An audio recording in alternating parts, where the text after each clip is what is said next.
Today's program is sponsored by Moments Beshert Project. To tell you a little more about Beshert columns and how you can submit your own stories, please welcome Beshert editor Pam Janis. Hi, everyone. Thanks for being here. Moments Beshert column was launched just over 2 years ago to explore how relationships that seem Beshert or meant to be happen. Initially, the focus was on couples, how they met, how they knew they were meant for each other, and how they included Judaism in their life and their love. Since then, the column scope has broadened from Beshert love to Beshert anything that seems meant to be, and that's included children, friends, animals, jobs, and random encounters. So I'm always happy to see Beshert submissions from readers because all the stories are about love, and I encourage you to submit yours to the column. Submission guidelines can be found on Moment Magazine's website. Today's Zoominar is about a grand Jewish love, our love of chocolate. Back to Suzanne. Thank you, Pam. I want to let everybody know that I put the link to Beshert in the chat, so please send us your meant-to-be stories. Now I'd like to introduce today's guest. Michael Leventhal is the publisher of Green Hill Books. After 20 years publishing military history books, he wanted to try something new and work on books that his own young children would enjoy reading. So he's now also the publisher of Green Bean Books, which publishes children's books with meaningful Jewish content. In addition to being a publisher, Michael is the author of The Chocolate King, co-author of Jews in Britain, and edited a fundraising book of history quotations. Michael recently compiled and introduced recipes for the cookbook Babka, Bulu, and Blintzes, which benefits Chai Cancer Care. Joining Michael today is Moment editor Sarah Breger. Sarah is also the director of Moment's Daniel Pearl Investigative Initiative. Sarah has won numerous awards, including first place for Religion Reporting of the Year from the Religion News Association and first place for Best In-Depth News Writing on Religion from the American Academy of Religion. Please welcome Michael Leventhal and Sarah Breger. Thank you, Suzanne, and thank you for putting together this really fun program. Before we start, I also wanted to thank Pam. Beshert is an amazing column, and I really recommend people go and check it out. Every week, I'm amazed by these sort of stories of happenstance and connection, and Pam does an amazing job. It's actually an award-winning column. She did not say that. So I really recommend people taking a look. I think, Michael, I want to start with maybe it's an easy or obvious question, but what is chocolate and how do you make it? What is chocolate? Well, I'm not sure where to start. I can start with even where the word comes from and who it comes from. I wasn't ready for that question, but the Jewish story starts with Christopher Columbus. We have a 500-year Jewish chocolate history, but the clock starts about 4,000 years before that. People, if you Google chocolate founders, etc., it normally says the Aztecs, or it will say the Maya.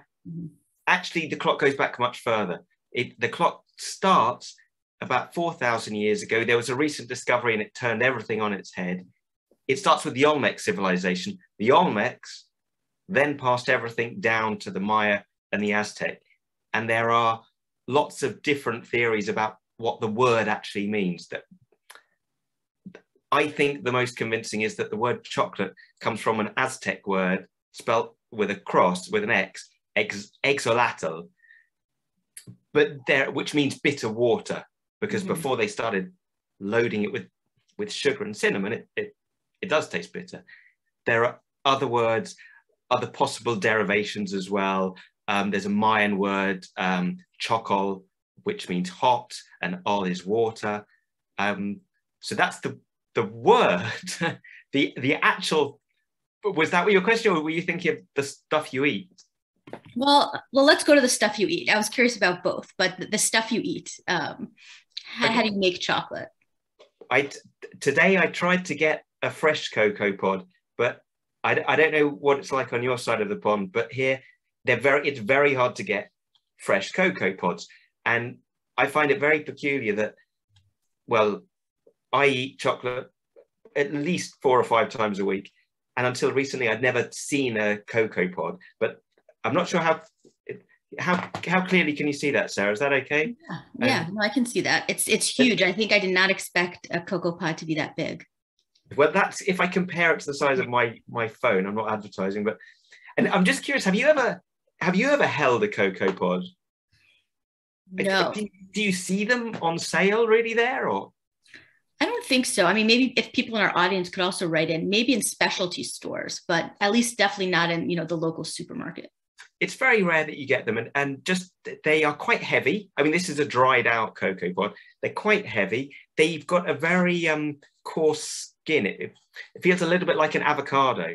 And when you crack them open, and they're hard to crack, you need a really sharp knife to get through this really tough exterior. Then inside, you find it varies, but you find about 40, anything between 30 and 50 cocoa beans, and they're in this white pulp that to me feels a little bit like a lychee almost. It's got that kind of slightly weird, rubbery, sticky thing to it. Inside that, you can pluck out these cocoa beans. And the first time I actually got one of these, and I was talking to an audience on Zoom, and I was eating these cocoa beans, and then I was biting into them, and someone who knows far more than I do was posting, "That's a fermented pod. It's poisonous. You might die." And there was great drama. So I'm sticking to the dried ones at the moment. But inside, you get 40 or so little beans. It's a ridiculous, elaborate process.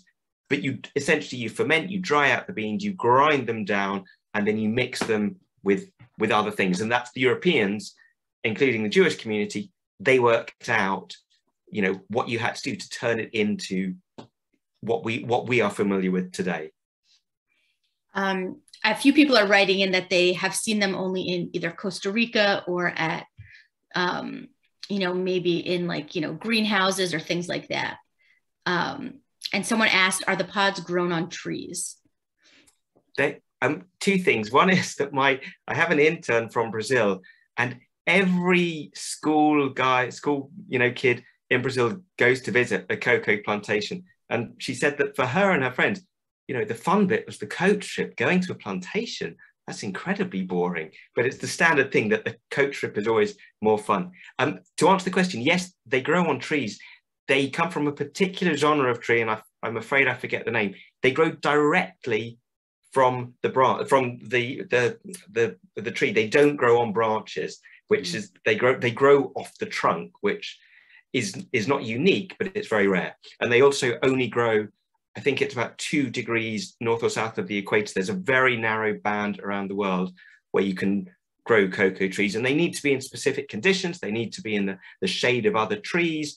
So it's a very limited kind of band of places that can grow cocoa. Someone just said you can buy cocoa pods on Amazon, which is kind of course you can. You could buy anything on Amazon. You can buy me on Amazon. I mean, exactly. But to go back to the history, so how did cocoa beans and then chocolate get to Europe from, you were saying it was, with the Maya and the Aztec? With the Jewish community have been involved since right at the start, because it was on one of the voyages of Christopher Columbus that was Christopher Columbus is believed to be the first European to have seen cocoa beans. Although at the time, according to one account written by his son, he thought they were goat's droppings. He had no idea what they were, and he certainly didn't taste them. But he describes they captured a canoe. It was near the Honduras. They captured a canoe which had lots of different goods. One of them was cocoa beans, which he knew were regarded as a highly valued commodity, but he didn't know what they were. Now, there are many people who have claimed that Columbus himself was Jewish. Simon Wiesenthal, the late Nazi hunter, actually claimed he spent 7 years on a book called Sails of Hope. And he claimed not only was Columbus Jewish, he claimed that 1/3 of his crew were Jewish.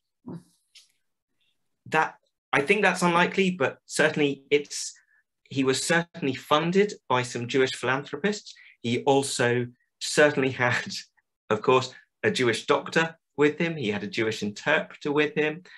So there certainly were Jews on his voyage. So they were involved in that first sighting. But it wasn't until much later in the 16th century, until, well, around the 1580s, that chocolate starts being brought back to Spain. And the Jewish community were involved in bringing the chocolate back and then starting to make chocolate. But sorry, just to say, it wasn't, I was in Israel last week, so I have a few bars of elite chocolate. This wasn't the chocolate as we know it. This was hot chocolate. And the Maya and Aztec tradition was to drink hot chocolate. If you Google Montezuma chocolate, there's this idea that, this wonderful Aztec Montezuma drank 50 cups of chocolate a day as an aphrodisiac. So this is coming back to what Pam was talking about before. There was certainly a love of chocolate there, but the likelihood again is not that they drank 50 cups, that he drank 50 cups, but he had the froth, because the froth is what the Aztec and the Maya regarded as the holy part of chocolate. And even to this day, people are obsessed with, froth on their beer, their cappuccino. There's this peculiar obsession with froth, but it was the froth that was regarded as the holy part of the drink. Oh, interesting. And once chocolate kind of came to Spain, how did it then go to different parts of Europe and become so popular? It's all thanks to the Spanish Inquisition. I feel like I'm Monty Python, but it's the so many things. So it's the Spanish Inquisition basically is forces the Jews to leave or live as conversos. The Spanish and Portuguese are fleeing all through Europe, and the key point from a chocolate point of view is that you have Jews crossing the border from the north of Spain into the south of France, and there's a beautiful place called Bayonne, and I dragged my wife and two boys around Bayonne a couple of years ago, pre-lockdown and all that, and it's known as the chocolate capital of France. And there are two chocolate museums that credit the Jews with introducing chocolate to Bayonne and to the country. And from there as well, France is a springboard to send chocolate all around the world, including America as well, North America, through Europe, through Belgium, through the Dutch East Indies. It comes to England as well, thanks to someone only known as Jacob the Jew. So the Spanish Inquisition is what starts it all off. Something that was really interesting that you wrote in your book was that in Bayonne, Jews were so successful at chocolate that they actually made a law in the 1720s that Jews couldn't sell chocolate in an attempt to sort of give other people a chance to become successful at it. Yeah, unfortunately, Sarah, it's the kind of familiar story that the Jewish community were barred from so many things. Chocolate was one thing they knew how to do, and they could take that knowledge and export that knowledge. But as in so many places, when they became too successful, it creates jealousy. And yes, there was a series of laws that forbid Jews to make chocolates. In fact, I said Bayonne. In fact, the Jews weren't even allowed to live in Bayonne. They had to live beyond the city walls in a district called Saint-Esprit. And every day they had to carry insanely heavy tools into the center. But you have the same story in the Dutch, say in Martinique. It was Jews that started manufacturing chocolate. When they got too good at it and too successful, they were booted out. So they moved on to Curacao, and then they start making, chocolate in Curacao. And to this day, in Curacao, it's still a tradition at a circumcision, a Brit Milah, to have hot chocolate. I'm not sure why, but that's something particular to the Curaçaoan Jewish community. Yeah, I remember reading that in your book, and I thought that was great. Actually, I wanted to ask this later, but I'm curious, are there any did you come across any rituals involving chocolate in the Jewish tradition? Because, you know, there's so many, you know, Jews were obviously involved, but I was curious if it ever kind of entered ritual life in any way. Not as far as I know. I don't think that there's anything of that sort. It's more cultural in terms of things that have become, you know, things just as simple as chocolate hamantaschen and babka. There's a whole long piece about chocolate gelt. I would probably say that Hanukkah chocolate gelt is the closest we could get, but that's not really a religious thing. I mean, it derives from the practice of giving money to teachers, and then giving money to children, and then giving chocolate monies, but not really. I'm afraid it does. I don't know of any ritual that involves chocolate, any Jewish ritual. Hanukkah gelt is the closest I think you could get. Yeah. I mean, there is that sort of modern, it might just be an American tradition of the chocolate seder that you would sometimes go to as a kid, and you would have, you know, all different, like 4 cups of chocolate milk and, you know, different, you know, chocolate covered matzah and all those things. But I don't know if I would call that a ritual. Like I've only just heard about, I've never been to a chocolate seder. I've only heard about it very recently. And I mean, I like chocolate, but I can't imagine a whole chocolate meal. I mean, I don't think I could cope with it. Can you tell me, is the whole meal chocolate? Is that the idea?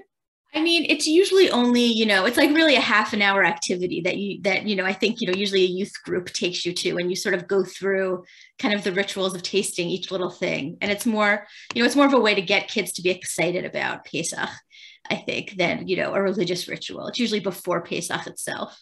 So you don't do a chocolate seder and then the real seder? Yeah. No, yeah, right. You're not sitting through like the entire thing. Right. No. Okay. I wasn't sure. That could be too much. And then in the kind of skipping to the modern period, you know, were there Jewish chocolatiers, you know, before World War II, and then what happened to them in Europe during the Holocaust? You know, unfortunately, it's the same story again. It's people. You know, I used to talk about aubergines as well. You can tell the history of the Jewish people through the way they've cooked and with an aubergine as well. But it's the same story, unfortunately, of Jews being forced to leave places and setting up elsewhere and fleeing. And you take the knowledge with you. You can't take many possessions with you, so you take the knowledge with you. So again, as I said, like I'm sorry, like in London, we don't get very much elite chocolate, as in the brand elite, but I brought some back from Israel, which I managed to hide from my kids so far. So elite chocolate is a result of a Jewish guy from Enchenku, a Lithuanian Jew who had a factory, and he fled in the 1930s. He moved to Israel and he set up the elite factory, and which still today is and they became the official supplier for the Israeli army. It's one of the most popular chocolates, you know, in Israel. And it's a result of being forced out of their home. Again, the story continues again and again. There's in modern times. Do we have time for me to explain the Churchill? Yes, please do. I was going to make you if you didn't bring it up. So okay, so well, in modern times, this is a footnote to World War II. But it was known that Winston Churchill liked good chocolate. And when he was down in the Cabinet War Rooms, it's a very small space, obviously. There was a German plan to smuggle some chocolate into the Cabinet War Rooms, and it would be what appeared to be a normal bar of chocolate. But when Churchill himself or someone next to him, it's a small area, when they cracked the bar, it would set off an explosive. And this was designed. The Germans designed an exploding chocolate bar, and it was a Jewish scientist, Lord Victor Rothschild, who was connected with MI5 at the time, who discovered the plot, who showed people the blueprints, saying, "Don't eat this chocolate." And you know, perhaps as a result, the plot never happened. So that's a small modern Jewish chocolate tale. That sounds like your next children's book. Actually, that's a good idea. Thank you. I'll take 10% of the royalties. Well, tell me about your most recent book. How did Babka, Bolu, and Blintzes come about? Can I hold it up? Please do. It's beautiful. It's such a beautiful book. Please do. Thank you. Yeah. Have you tried any of the recipes yet? No, I've bookmarked a lot, especially sourdough brownies. I really want to try those. They're good. I haven't baked them, but I've eaten them, which is true of many things. Well, the short version is that 11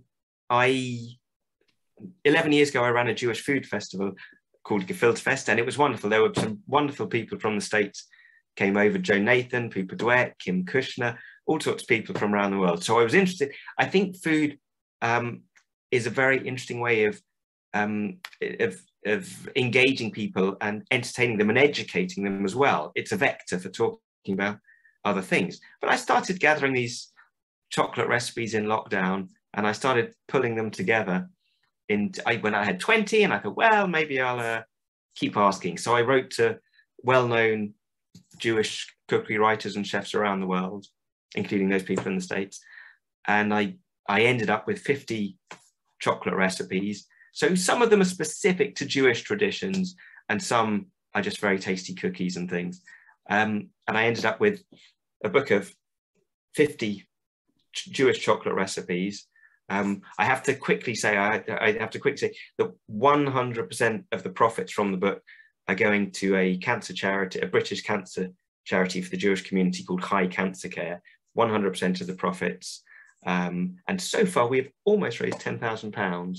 What's that, about $14,000, I guess? But I'd like to raise. Well, I can see. Thank you. Suzanne has just posted a link to the charity. You can buy the book on Amazon. I've supported the charity. My mother unfortunately has cancer. I've supported the charity for a long time. So if you like chocolate, I would urge you. That's my my advert over. And I mean, the people in the book are, right, like you mentioned, Joe Nathan, who, I think people on this broadcast know well, Claudia Rodin, the people who started, the Gefilteria. Gefilteria in New York. Gefilteria. Yeah. When you approached them, what was their response in terms of a chocolate recipe? Were they able to easily think of one, especially one with a Jewish connection? I can't think of anyone that I asked that didn't have a chocolate recipe. I have to say, Joe Nathan, Joe Nathan has unfortunately debunked a great chocolate myth, but she was extremely helpful. She gave me a recipe that actually comes from Bayonne. It's a 400-year-old recipe. And I love the fact that, in your kitchen this evening, you can bake a recipe that is 400 years old, that comes from Jews that probably moved from Spain to France in the 1600s. And we know what they did because the recipe was passed down. The myth, I must tell you, the myth that Joe Nathan debunked. Have you got to this recipe yet? No, which one is it? There's a very famous cake you may have had called Sasha Torts. I Yes. expect it's well known to people there. The great story of Sasha Tort goes that it was a junior Jewish pastry chef named Franz Zacher who was asked by Prince Metternich to create a spectacular cake. And the head chef was off ill, so it fell to this 16-year-old apprentice, Franz Zacher. And he created Sasha Tort, which is the Hotel Sasha in Austria never gives out the recipe. It's a chocolate cake with apricot jam in the middle, essentially. And it has a glaze on the top, which is a crucial element in the story of it. But the assertion that he was Jewish seems to have come from the late Gil Marx in his Encyclopedia of Jewish Food, said that Sacher was Jewish. But there's no evidence that he was. There's no tombstone. It's not mentioned in any of his writings. What seems probable is that his wife's family had some Jewish heritage. But now, if you Google Jewish sacerdote, you will find thousands or tens of thousands of websites that claim Franz Zacher was a Jewish pastry chef. He probably wasn't. So we have to withdraw that one. Yeah, as we're talking, I was thinking, I think maybe Moment a few years ago wrote about this. Now I'm going to have to check and take it down in case he did. I think maybe in a roundup. But no, that's really good to know. Sorry. A few people have asked, what are bolus? I'm not sure if I'm saying that correctly. I think it's pronounced bulus. Bulus. And that's the one thing in the title, Babka, Bulus and Blintzes, that people don't tend to know. But bulu is a dried, I'll try and quickly flick up a picture if I can. I'm not sure which page it's on. It's essentially, do you know what biscotti are? Yeah. It's essentially an elongated biscotti, and it's a traditional biscuit that Libyan Jews and Tunisian Jews would always have at the end of Yom Kippur. They would dip it into their hot chocolate. And I don't know what the origins of that are, but I have friends from that community. That's their tradition. So, sorry, you were asking earlier about traditions. That's certainly one. The bulu biscuits. They're long, crusty biscuits. You can put fennel and different things in, but I think they're deliberately quite plain and hard because the point is you're going to soak up the chocolate with them. And you similarly have Panlevi biscuits that go with Curacao and hot chocolate, which again are not that, they don't have that much, that many interesting flavors, but the idea is you're dipping them in the chocolate. It sounds a little like Mandelbrot. Yes, exactly. Which I grew up on. Yeah. Yeah, exactly. Which I had never had until about 6 months ago when people were dropping off samples. So some of the recipes are kind of like, more cookies and sweet things, but then some of the recipes in the book are, in my mind, a little wackier. You have eggplant, chocolate, caponata, noodles with cocoa, chocolate soup. Did you try all of these recipes? I've tried. I think there are only about 3 that I haven't tried. I was interested to get recipes from as many different places as possible and as many different recipes. So there are, I think, 3 different cookies, and also 3 different hot chocolates, but they're all quite distinct. But this was a charity project, and I appealed to friends and locals to test recipes. And about 130 people were trying all of these recipes out for me. And in lockdown, London was in lockdown just at the time that I was writing the book and putting it together. And it was perfect because we couldn't go out. So people were baking. It became a national obsession. The flour was sold out. And there was one particular weekend when we weren't allowed to go into people's houses at that time, and we were having doorstep chat. But there was one particular weekend when about 60 friends had all tried out recipes, and they all were bringing over leftovers because who could eat a whole cake? So the doorbell kept going, and we kept getting more and more samples. So there was one particular weekend when I did try about 40 different chocolate concoctions. It was a good weekend. So do you have a favorite? What's your favorite recipe in the whole book? Oh, that's a dangerous question for me to answer, because I don't know if Joe Nathan is watching, or then if I don't, but I mean, what's the diplomatic answer? I will say there's a chocolate tahini bark recipe by Rachel Davies, which is to me there's also a chocolate tahini cookie as well in there. To me, that combination works. There are some very good Passover recipes as well, which I will certainly be using. There's from a couple of American contributors. There's a very nice kind of fudgy cupcake that works, that's just delicious, that I would recommend for anyone that's already thinking about their Passover menus. Oh, that gave me nightmares when you said thinking about Passover menus. Sorry. So in fact, on the on the Green Bean Books website, there is a page about the book, and there are a few sample recipes there. I can't remember. I think it might be the Passover cupcakes actually is there. Oh, that sounds, yeah. This is making me very hungry. Sorry, I did warn you to get chocolates in advance. When you were working on this, with all the different recipes, did you see anything uniting these recipes in terms of Jewish culture, Jewish history?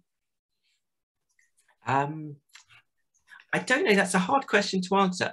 The problem is that the cocoa itself has quite a bitter taste. It's quite an acquired taste, and I mean the only common thing I can say about the recipes is that it's ways that you're kind of exploiting that taste, and they're all fairly sugar-heavy recipes. I mean, you have to mix it as the Aztecs and the Maya did. You mix it with spices, so you need to put in cinnamon, or you need to put. There are quite a few recipes with chili and sugar. I've never really considered. Are there any recipes in the? There are a few that have no extra sugar, but that does unite them. They're all for people with a sweet tooth. There are a few savory recipes, and we were talking before to Suzanne as well about the chocolate chili. Adding just a few cubes of really nice high quality dark chocolate works. It really enhances, it really gives a chili a lovely kind of velvety rich depth to it. So those, I would say, they're slightly unique ones. Yeah, I had never heard of that before, but Suzanne was saying earlier apparently that's a Cincinnati tradition to make chocolate chili, which was interesting. In terms of, I'm curious, could you tell us a little bit about your children's book about chocolate, and how you how you developed that idea? Again, I'll hold it up quickly. Yes. It's called the Chocolate King. Again, the idea was really to tell the story of the Jewish of Spanish Jews. Actually, I can show. I'll hold it up if I don't. I hope you can see it properly. The idea was to try and tell the history of the Jews, and this is the scene of, I don't know. Sorry, I'm sorry. I don't know if you can see that particularly well, but it's the scene of the Jews having to leave Spain. They were living as many were living as conversos, but at some point, when they had enough money, they left. They were forced to leave the country, which doesn't sound like a very light-hearted subject for a children's book. But the idea was to tell the story and just to explain a little bit about the Jewish connection to the chocolate. And there's a timeline at the back that shows the full extent of the Jewish involvement. And also, as I said before, I find it very surprising that so many people eat chocolate, but so few people know how it's made or have seen cocoa. So again, you won't be able to see this. I'm sorry, this is kind of clumsy, but there is a full spread of how you make chocolate. Yeah. And you can, on the Green Bean site, you can, if people want to download for their kids or for themselves, there's a timeline that has all the major kind of Jewish, Green Bean Books timeline that has that's your Jewish chocolate history in a nutshell, or a cocoa pod. There's, in fact, Sarah, one thing just to mention, in terms of adding a little bit of chocolate to chili, can we say something, or can I say something about where to get your chocolate from? Or yes, please. Yes.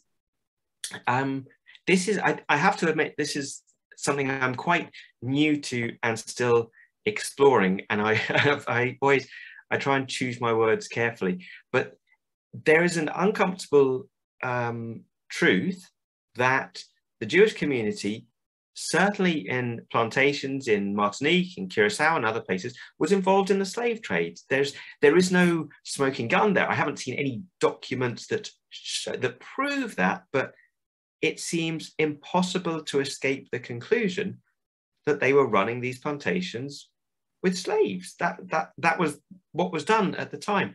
And unfortunately, even when you scroll forward hundreds of years to the present day, there are many brands that are still involved in exploitation of cocoa farmers, and it's this terrible dark side to the whole chocolate business. It's quite easy to research and see which companies have the best ethical practices, but yeah, I mean, and I'm not saying that Jewish entrepreneurs are still involved in some of these practices, but certainly there are companies, kosher manufacturers that have high ratings, and there are other companies that don't have high ratings. That's true. Could you explain a little bit about what does fair trade chocolate mean? That's something that you read a lot about, but what does it mean? There are different standards that are set and different categories that companies are allowed, and certifications that companies are allowed to take on. Now, for instance, Divine chocolate, I think is actually no longer fair trade certified, but they set their own standards. They're very clear about the targets that they're meeting, but it's a way of just ensuring that the cocoa farmers are paid fairly. And there are other companies, an excellent one that you can get in the States is Pocari, which I'm not sure that they have won numerous awards for their ethical practices. So fair trade is only one of the certificates that companies can get. And it does get a little alarming when companies decide they're going to self-certify. But it's very simple as well. You can just look at the ingredients on the back and see which are the healthiest chocolates and which are the best chocolates. In terms of health, is chocolate healthy? There always seems to be every day there's another article in the newspaper about that. But what have you found in your research? Well, Pam will be, I'm not sure if Pam is still on and watching, but Pam will be quite happy that there is some evidence that chocolate acts as an aphrodisiac. But I'm sorry to disappoint Pam, it's not really the case. It is the case that you get, it's serotonin and it's phenethylamide, I think. I can never remember the full thing, which chocolate contains those chemicals, which are great mood boosters, and they can have great euphoric results, which might, I think, at best put you in the mood, but there's no evidence beyond that. As you said, there are articles every day. There are articles, I have seen several articles that claim that having good chocolate prevents hair loss, which I think from the lamp bouncing off my head, you can see has not worked in my case. My dentist told me raw cocoa is very good for your teeth. The simple answer, sorry, it's a waffly answer. The simple answer is that it's very simple to look at the back of any chocolate. The higher the sugar content, the worse it is for you. Now, 100% chocolate, I can't eat. I think it's too bitter, but my wife loves it. That's what's sold in health food shops here. And that does have some beneficial properties to it. And it's certainly addictive. It's addictive because it has some of the same chemicals that coffee does, but it's less addictive. And the boost that it gives you lasts longer than the caffeine that, gives you a great shot and then you crash straight after. With chocolate, it kind of tails off more slowly. So it's a powerful but quite gentle stimulant. Oh, interesting. I see there's a lot of questions. Terrifying. I can see 68. I'll start going through them. But one small question I had is, can you explain what white chocolate is and if it's chocolate or not? Because I'm always curious about that. White chocolate, unfortunately, I've got to admit, I like all sorts of chocolate. I like the most expensive, ethical, beautifully produced, smooth chocolate. I also like the cheapest, quick fixes of chocolate. And also, I'm very happy to have milk chocolate, which developed in Switzerland. I hate to say it, but unfortunately now, it very rarely has any milk in it. It's this dreadful kind of milk powder, I think, and synthetic milk. It's milk. I still enjoy eating milk chocolate, but it's certainly not the healthiest and it's not the best stuff at all. And I think it was actually oh, I'm rusty, I'm afraid, but I think it was developed in hospitals. I think it was in Switzerland, because as they were trying to encourage children, I hope I get this right, someone on the chat might know more than me. I think they were trying to encourage children to drink milk, and they added chocolate to it to, you know, to get them to, you know, to drink the stuff. And that, I think that's part of the origin of it. Oh, interesting. Huh. I hope that's right. I think that's right. I'm sure I'll check. I'm sure someone on the chat probably, Thank you. probably knows. There are a bunch of questions, I think, going all the way back about the cocoa pods, and if they come in different sizes, or are they all as big as the one you showed us? And then do people use anything else besides the, you know, beans inside? The short answer is yes, they come in different sizes. They also come in different colors. I don't know how clearly you can see, but this is quite a dark brown color. And even from the same tree, you will get pods of different colors. You get these beautiful, in fact, the color on this has dulled, and I have another, the color gets taken out when they're dried, but you get these beautiful reds and orange and yellow pods. Again, if you just Google search on cocoa pods, you get these beautiful pods.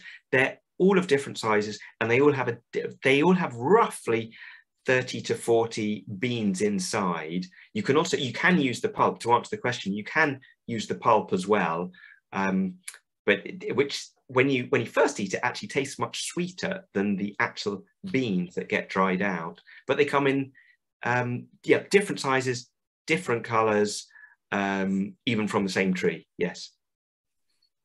And then there are a few questions about when sugar kind of came into the process of cocoa. Did people initially drink it without sugar, and what did they add? And then when did sugar start getting added in? As I said, spices have been added for thousands of years. And I think it's only towards the end of the 16th century, so you're talking about the 1560s and 70s, that people start introducing, for the European palate, essentially, to make it more acceptable. That's when they start adding the sugar into it, and it also makes it more addictive as well. Someone said, I think I first saw cocoa tree growing at the Eden Project in Cornwall, south of England. And is that what you had mentioned earlier, that Queen Victoria had one chocolate bar made for her that was solely developed in England? That's right. I'm fascinated. I love these things because there are things that I've never heard before. I've been to the Eden Project, and I think when I was there, which is now 7 or 8 years ago, they were trying to grow their first cocoa pods, but they hadn't succeeded. So I don't know if they have actually succeeded in growing a cocoa pod or not. Yes, you're right, Sarah. As far as I know to this day, but whoever posted on the chat might know more, it was done for Queen Victoria. Some of her gardeners specially tended this, one cocoa pod, and they produced a tiny bar of chocolate from it. So at the moment, Queen Victoria, I don't think even the gardeners got to taste any. Queen Victoria is the only person to have had chocolate from a pod grown in England. But the Eden Project, I think, were trying. I don't know if they've succeeded. If anyone has been to the cocoa pod, pre-lockdown and saw a cocoa pod, please tell me. One person was curious if there was a chocolate route, kind of like the Silk Road. Was there a chocolate road? Not really, because chocolate, as I mentioned, you can grow it in a certain band around close to the equator. It wasn't just the Jews that were involved, but Jews were exporting to all sorts of, one of the first exports to the United States, to New Amsterdam, was a Jewish trader. There isn't one particular Silk Road style passage that I know of. I don't think there was. In general, do different countries have different styles of chocolate? Are they known for different either types of chocolate or different cocoa beans from different areas give different styles of chocolate? You definitely get different flavors from the different cocoa plantations around the world. And I think the Ivory Coast is the most popular source of most of the chocolate that you'd be familiar with in the mall that you'd see by the till. Most of that probably comes from that African area. Chocolate does differ. I mean, I'm sorry to say that when I've been in the States, the Hershey and some of the others, I'm not a huge fan. And I think part of it comes down to the problem of transporting chocolate throughout the state and through the different time zones. Sorry, not the time zones, the different temperatures. There are so many different temperatures you get through the states that chocolate is manufactured with I think it's a higher or lower content. It's a lower cocoa content, because that makes it more stable when you're transporting it across the country. So I've never been a huge fan of a lot of American chocolate, I'm sorry to say. I think a few years ago, didn't Hershey's try to bring chocolate to England, and it was sort of rejected? Like, it was a complete flop because no one wanted to buy it. I've never seen Hershey's on sale in England. I can't remember ever seeing it on sale in England. I mean, are you a fan? Am I being unfair? Well, I do have to say, you know, I have a British mother, and she would go to England every year and bring back cases full of British chocolate. So I grew up on British chocolate. So I might be a more biased person, but I'm sure there are people who probably who do love Hershey's chocolate. I grew up on Cadbury's. Yeah, I've just seen someone who is only there as an anonymous attendee has said, "What do I think of chocolate hummus?" Now does that actually exist? Oh, it has not reached England yet. Chocolate hummus is a very, I don't know if popular is the right word, but very, very ubiquitous thing in America, as Americans are trying to hummusify everything. You can get, you know, pumpkin pie hummus, you can get strawberry hummus. It's very popular in America. And I know people have strong feelings about if it should be legal or not.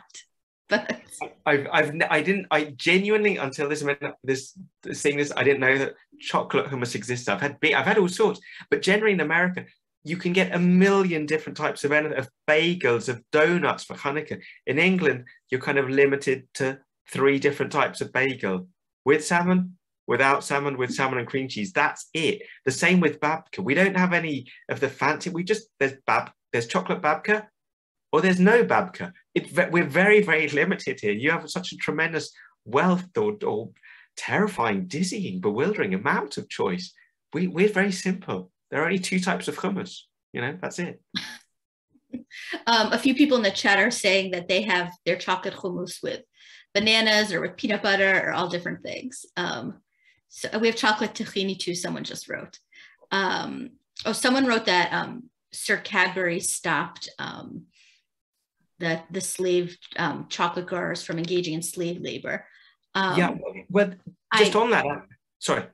Oh, actually, I just wanted to talk about Sir Cadbury for a second, who seemed to have connections in Israel also, that I learned from your book. And one of the Cadburys actually died in Israel. Yeah, that's right. Richard Cadbury, who was the son of the founder, made 3 trips to Jerusalem, and he died. He contracted disease and he died near Jerusalem. And I think it was until the 1950s that there was a hospital wing that was funded by the Cadbury family. So the Cadbury family, the Rowntree's family, Fry's of Bristol, they were all Quaker families, and they introduced more ethical practices to the chocolate trade. It wasn't just the Jewish community that was involved, it was very much the Quakers were involved as well. Oh, interesting. A few people want to know what chocolate do you like? What chocolate should they buy? Is there a brand that you recommend buying? If we're talking about kosher brands, there are. My favorite there's Pacari, which is Pacari, which is utterly delicious chocolate, and Fire Tree. But they're both certified kosher. They're excellent chocolates. But also, I mean, I'll even try and find some chocolate hummus. I mean, I'll eat any kind of chocolate, really. We'll send you some. Someone has just posted, thank you as well. Someone has posted theobromine. Yes, that is the chemical that is in that goes into cocoa, and it was known as the fruit of the gods. A few people asked about Swiss chocolate and if there's a Jewish connection there. I'm sorry, not as far as I know. I don't think there's any. I haven't read about any particular Swiss Jewish chocolatiers, I'm afraid. And someone asked about single origin chocolate bars. Can you talk a little bit about what that is? It's a term that I've also seen a few different places. That's just, again, going to the kind of the purity of the source. And that's about trying not to dilute with different ingredients and different beans from different places. And it's also about the traceability, that you can say which particular plantation that came from, but so that gives some accountability to the company. Someone wanted to just know about like how did our ancestors bake things like babka with chocolate? Wasn't it more of a decadent type of thing? How are they able to afford it? Well, chocolate was ferociously expensive, so it was very much limited. Certainly for the first 200-300 years in Europe, it wouldn't have been, an everyday purchase at all. And also, people were making chocolate as a drink. It wasn't solidified into bars until a couple of hundred years later. But it was very much, this was something for the elite as well. This was a showy thing to do at first because it was so expensive. So I know I want to go back to Suzanne, but before we do, there's a few questions just to make sure. If people buy your book on Amazon, will the profits still go to charity? Yes. Well, I'm afraid to say Amazon take their cut. So I can't, people, it's very expensive, unfortunately, for High Cancer to ship to the States. You can, so I would recommend people just go to Amazon. They'll get the book by this time tomorrow and they can try out a few recipes. But 100% of the money that comes from Amazon then goes on to High Cancer Care. And could you just say the name of both of your books again? A few people have asked in the chat. Well, it's Babka, Bulu, and Blintzes. The subtitle is Jewish Chocolate Recipes from Around the World. And the other one for kids is the Chocolate King. And the Chocolate King has a Spanish hot chocolate recipe from Claudia Roden. I think you say Claudia Roden. I've always called her Claudia Roden at the back as well. You're probably right. I think I'm sure I've just read it over time. You're probably more correct. I'm very curious if anyone could post a recipe, a tried and tested recipe for chocolate hummus. I'd be really curious to see. Do you add cocoa powder in with the chickpeas? I think so. Yeah, it is mostly chickpeas. Actually, I know because Sabra Hummus now makes chocolate hummus too. And I think it is just like cocoa powder in chickpeas, and it must have some sweetener too because it is somewhat sweet. Okay, I'll give it a try. Okay, no, thank you very much. And so, Suzanne, I know you have a few things as well. Thank you again, everyone, for joining us today. I will be sending out an email later in the week that will include links to both books as well as the cancer organization where you can donate. And I will send links to Michael's website where you can get the timeline of chocolate. Again, thank you, Michael. Thank you, Sarah. Thank you, Pam. We'll see everybody next time. Bye-bye.